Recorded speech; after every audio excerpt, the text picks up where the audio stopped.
আপকি আদালতে রাম কথা পাঠক মুরারি বাপুর বিরুদ্ধে অভিযোগ রয়েছে যে উনি রীতিমতো দ্বিচারিতা করেন। রামকথাতে মুরারি বাপু আপনাদের বলেন যে গঙ্গাকে নির্মল রাখা উচিত, অবিরাম রাখা উচিত, পরিচ্ছন্ন রাখা উচিত। গঙ্গাতে আবর্জনা ফেলা অপরাধ, পাপ, কারণ একে ভগবান শিব নিজের মাথায় ধারণ করেছেন। কিন্তু যেখানে কথা পাঠ হয় কখনো নদীর তীরে, সেখানে তো মানুষ অনেক নোংরা করে আসেন। দেখুন, আমি এইরকম যেসব জায়গায় কথা পাঠ করি, আমি শ্রোতাদের আর স্থানীয় নাগরিকদের আমি মন থেকে আবেদন জানাই এটাকে, কারণ গঙ্গা আমার দৃষ্টিতে ভিতর থেকে তো পবিত্র রয়েইছে, তাকে কেউ অপবিত্র করতে পারবে না, কিন্তু বাইরের পরিবেশটা পরিচ্ছন্ন নয়।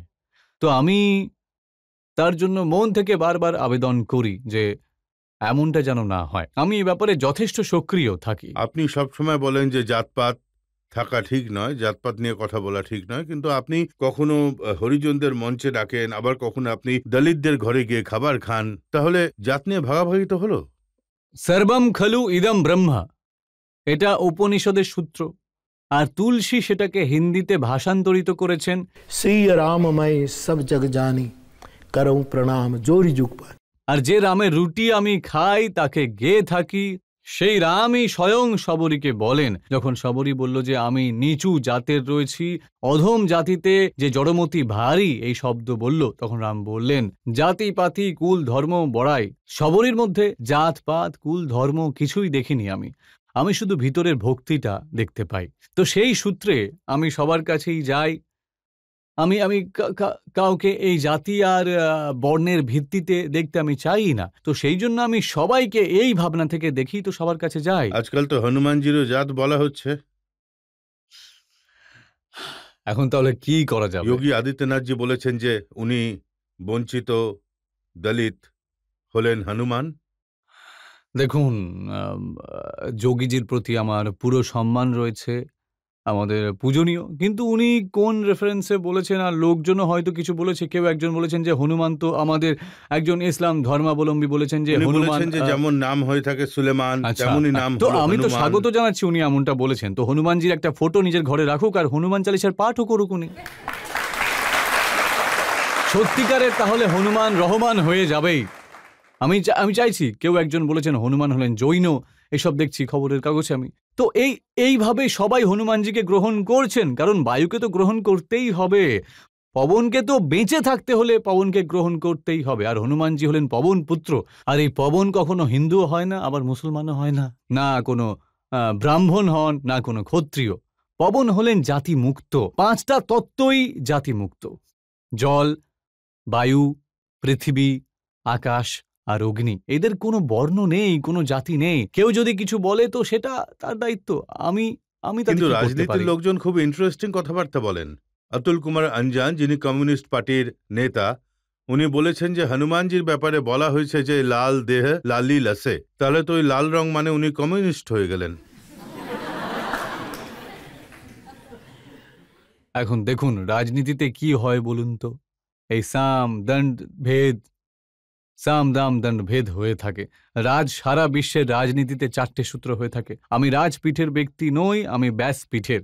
আমাদের কাছে সামের মাহাত্ম্য নেই, সৌমের মাহাত্ম্য রয়েছে। সৌম মানে চাঁদ, চাঁদ মানে রাম।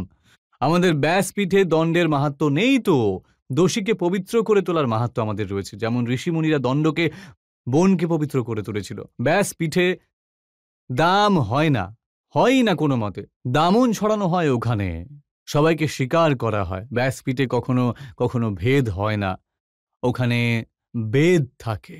তো রাজপীঠে আর ব্যাসপীঠে দুটোর চিন্তাধারা অনেক আলাদা। তো রাজনীতিতে যে কেউ যা কিছু বলে দেয়। তো আপনার মতে হনুমান কি ছিলেন? হনুমান ছিলেন, পবনপুত্র ছিলেন।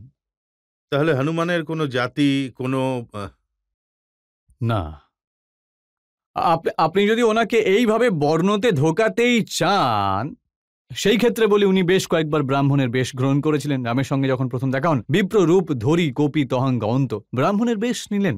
তুলসীদাসজি বলেন যে উনি যখন লড়াই করেন তখন রামরো দূত রাজপুত হে, উনি হলেন রাজপুত ক্ষত্রিয়। লড়াই করার এই যুদ্ধ কুশলতা ওনার মধ্যেই, রাজপুতের রৌরৌ, তাকে বড় রাজপুত মনে হচ্ছে। তিনি আবার রামকে জন্ম জন্মের ঋণে বেঁধে দিয়েছেন। এইরকম বণিক কে হতে পারেন? পাকা বৈশ্য আর সেবক রূপে ওনার এই দাসত্ব শিকার, তো উনি এই কারোরই নন, সবার থেকে আলাদা আর সবার নিজের। কিন্তু আপনি কোথাও একটা বলেছেন হনুমান নাকি বিজ্ঞানী ছিলেন। একদম বিশুদ্ধ বিজ্ঞান।